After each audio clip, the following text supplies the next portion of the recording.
ധനതത്വശാസ്ത്രം. Indian സാമ്പത്തിക ശാസ്ത്രത്തിൻ്റെ പിതാവ് Dadabhai Naoroji.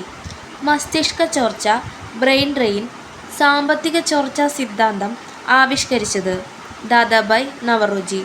Poverty and British rule in India എന്ന പുസ്തകം രചിച്ചത് ദാദാഭായ് നവറോജി 1901. ഇന്ത്യയിൽ ദേശീയ വരുമാനം ആദ്യമായി കണക്കാക്കിയ വ്യക്തിയാണ് ദാദാഭായ് നവറോജി 1867-68.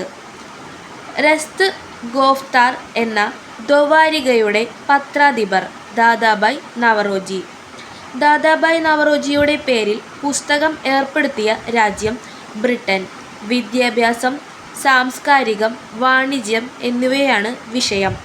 ഗാന്ധിയൻ സമ്പദ് വ്യവസ്ഥ എന്ന ആശയത്തിൻ്റെ വക്താവ് ജെ.സി. കുമാരപ്പ. ട്രസ്റ്റിഷിപ്പ് എന്ന സാമ്പത്തിക ആശയം മുന്നോട്ട് വെച്ചത് ആര്? ഗാന്ധിജി. ഗാന്ധിയൻ ആസൂത്രണത്തിൻ്റെ പിതാവ് എസ്.എൻ. അഗർവാൾ. ഇന്ത്യയിൽ ശാസ്ത്രീയ രീതിയിൽ ദേശീയ വരുമാനം കണക്കാക്കിയ ആദ്യ വ്യക്തി വി.കെ.ആർ.വി. റാവു 1931.